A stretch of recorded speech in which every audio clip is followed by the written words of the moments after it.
क्या होता है जब मुनाफे की भूख और इंसान का कुछ नया, कुछ हैरत अंगेज देखने का जुनून प्रकृति की ताकत से टकराता है।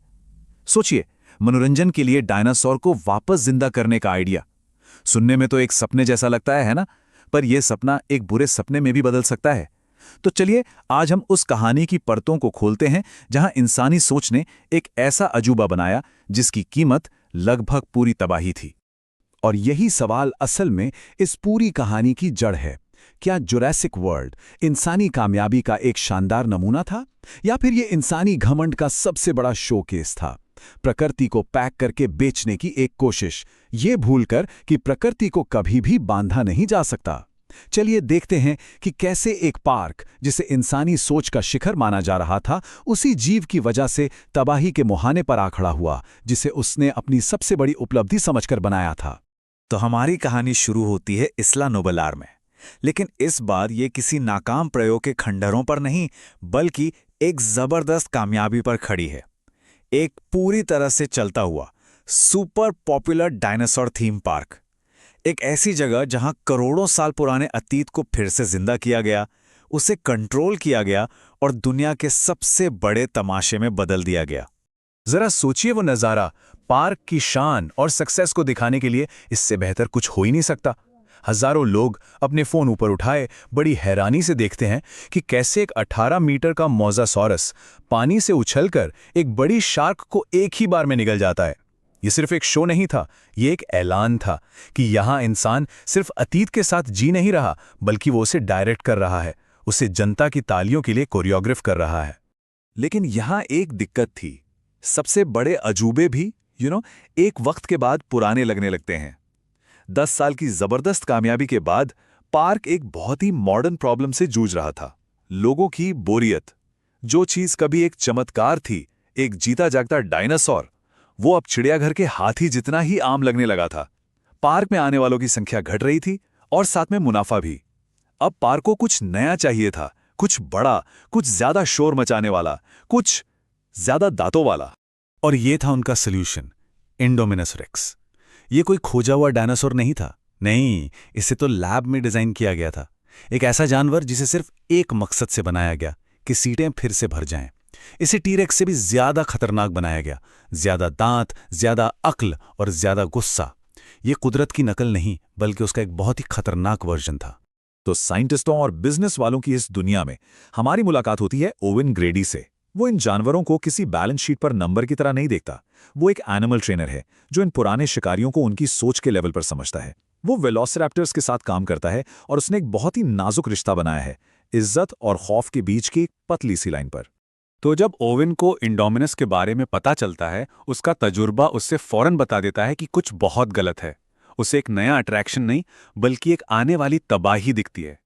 उसकी ये चेतावनी कि इंडोमिनस को बिल्कुल अकेले में पाला जा रहा है, सिर्फ उसकी राय नहीं थी, ये तो जानवरों के बर्ताव पर आधारित एक भविष्यवाणी थी। एक इतने होशियार जानवर को बिना किसी सोशल इंटरैक्शन के पालना उसे एक मानसिक तौर पर अस्थिर और बेहद खतरनाक राक्षस बना रहा था। और होता भी वही है।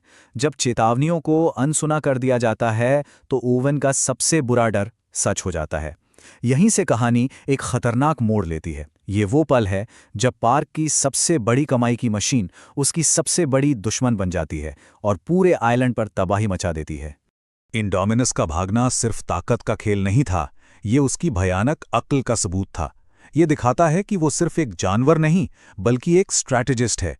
पहले वो दीवार पर ऊंचे पंजों के निशान बनाता है, एक धोखा, ताकि रखवालों को लगे कि वो दीवार फांद कर भाग गया है।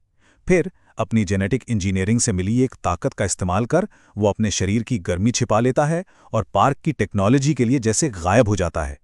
जब इंसानों की टीम जांच करने अंदर आती है तो वो जाल में फंस जाती है। इंडोमिनस हमला कर देता है। उसने अपने ही बाड़े को एक जानलेवा जाल में बदल दिया था। और इस पूरे हमले के बीच सिर्फ ओवेन की तेज बुद्धि और शिकारियों की उसकी गहरी समझ ही उसे बचा पाती है। वो एक गाड़ी के नीचे छिपता है और खुद पर गैसोलीन डाल लेता है, घबराहट में नहीं, बल्कि एक मकसद से, अपनी गंध को छुपाना। वो जानता है कि ये शिकारी सूंघकर शिकार करता है और जानवर जैसी यही चालाकी उसे वहां से जिंदा निकलने का मौका देती है। सिर्फ एक जानवर के भागने से पार्क का बड़ी सावधानी से बनाया गया पूरा सिस्टम ताश के पत्तों की तरह बिखरने लगता है। कंट्रोल का जो एक भ्रम था ना कि प्रकृति को पैक करके सेफ रखा जा सकता है, वो पल भर में चकनाचूर हो जाता है। ये जन्नत अब बहुत तेजी से एक जंग के मैदान में बदल रही थी और अफरा तफरी जंगल की आग की तरह फैल रही थी। और दांव पर लगी थीं 20,000 जानें, मर्द, औरतें और बच्चे जो बस एक छुट्टी मनाने आए थे, अब एक बेलगाम शिकारी के साथ एक द्वीप पर फंस गए थे। ये स्लाइड दिखाती है कि कैसे एक के बाद एक गलतियां होती चली गईं। पहली सिक्योरिटी टीम, जो डिफेंस की पहली लाइन थी, उसे एक ऐसे शिकारी ने खत्म कर दिया जो खुद को छिपा सकता था। उसी बीच 2 बच्चे, जो पार्क की मैनेजर के भतीजे थे, रास्ता भटककर सीधा उस राक्षस के शिकार के इलाके में पहुंच जाते हैं। और जब पार्क मैनेजमेंट आखिरकार हवाई हमला करने की कोशिश करता है, तो डरा हुआ इंडोमिनस सीधा जाकर विशाल पक्षीशाला से टकरा जाता है और अनजाने में सैकड़ों उड़ने वाले रेप्टाइल्स को आजाद कर देता है। ये घबराए हुए जीव पार्क की मेन स्ट्रीट पर उतरते हैं और हजारों निहत्थे मेहमानों पर हमला कर देते हैं। हालात को काबू में करने की हर कोशिश उसे और भी बदतर बना रही थी। जब सारे तरीके फेल हो जाते हैं और पार्क में पूरी तरह अफरा तफरी मच जाती है, तब कहानी अपने आखिरी दौर में पहुंचती है। अब ये लड़ाई कंट्रोल के लिए नहीं थी, ये जिंदा रहने की एक जंग थी जो राक्षसों के एक महायुद्ध के लिए मंच तैयार करती है। और यह हताश कर देने वाली योजना थी क्या? विडंबना देखिए, अपने एक बनाए हुए शिकारी का इस्तेमाल करना अपने दूसरे काबू से बाहर हो चुके राक्षस का शिकार करने के लिए। सिक्योरिटी हेड इसे अपने रैप्टर्स को असली हथियारों की तरह टेस्ट करने का एक मौका देखता है और ओवेन के झुंड को जंगल में इंडोमिनस को ट्रैक करने के लिए भेज दिया जाता है। ये एक बहुत ही ज्यादा रिस्की दाव था, लेकिन एक बहुत जरूरी जेनेटिक डिटेल थी जिसे सब भूल गए थे। इंडोमिनस रेक्स को कई डीएनए के कॉकटेल से बनाया गया था और उस कॉकटेल का एक हिस्सा वेलोसिरैप्टर से भी आया था। मतलब वो सिर्फ उनका शिकार नहीं था, वो कुछ हद तक उन्हीं में से एक था। वो उनसे बात कर सकता था और एक जबरदस्त ट्विस्ट में इंसानों का सबसे बड़ा हथियार उन्हीं के खिलाफ हो जाता है। और नतीजा, मिशन बुरी तरह से फेल हो जाता है। रैप्टर्स, जिन्हें शिकारी को ढूंढना था, अब उसकी सेना बन जाते हैं और वो अपने ही पुराने ट्रेनर्स पर हमला कर देते हैं। अब खतरा दुगुना हो चुका था। लेकिन इसी पूरी निराशा के बीच ओवेन का नजरिया काम आता है। रैप्टर्स के साथ बनाया गया उसका रिश्ता, जो सिर्फ ट्रेनिंग पर नहीं बल्कि आपसी सम्मान पर टिका था, आखिरी उम्मीद बनकर सामने आता है।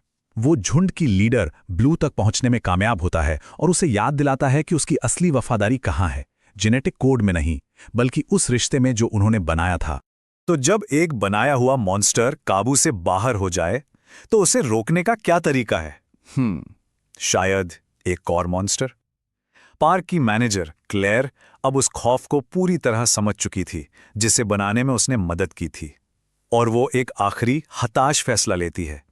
पार्क के असली और सबसे आइकॉनिक शिकारी को आजाद करना, द्वीप पर शायद एकमात्र ऐसा जीव जो कोई मौका दे सकता था।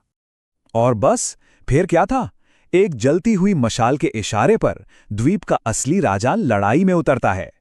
टायरानोसॉरस रेक्स, ओरिजिनल पार्क की 20 साल की वेटरन, अपने बाड़े से बाहर निकलकर जेनेटिकली बनाए गए इस नए चैलेंजर का सामना करने के लिए आती है। पुराना राजा बनाम नया धोखेबाज। लेकिन टी-रेक्स अकेली नहीं लड़ती।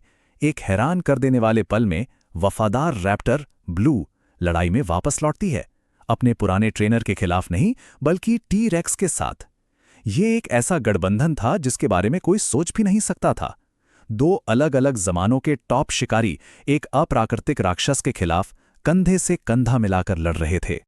लड़ाई बहुत भयानक थी। टी-रेक्स और ब्लू बहादुरी से लड़ते हैं, लेकिन इंडोमिनस की ताकत और चालाकी उन पर भारी पड़ती है। और ठीक जब लगता है कि सारी उम्मीद खत्म, तभी पार्क अपना आखिरी पत्ता खेलता है, एक ऐसा जिसकी किसी ने उम्मीद नहीं की थी। अपनी झील की गहराइयों से मोसासोरस छलांग लगाता है, इंडोमिनस को अपने विशाल जबड़ों में जकड़ता है और उसे हमेशा के लिए पानी के नीचे खींच ले जाता है। प्रकृति अपने सबसे विशाल और पुराने रूप में आकर हिसाब बराबर कर देती है। आखिर में पार्क खंडहर बन चुका है और डायनासोर एक बार फिर द्वीप पर आजाद घूम रहे हैं। और ये हमें एक परेशान करने वाले सवाल के साथ छोड़ जाता है जो पार्क के दरवाजों से कहीं आगे तक गूंजता है। जब हमारी महत्वाकांक्षा हमारी समझदारी से आगे निकल जाती है और हम भगवान की भूमिका निभाने लगते हैं, तो क्या हम उन्हीं राक्षसों के हाथों तबाह होने के लिए मजबूर हैं जिन्हें हमने खुद बनाया है? तो सवाल ये नहीं है कि क्या हम ऐसा कर सकते हैं, असली सवाल तो ये है कि क्या हमें ऐसा करना चाहिए।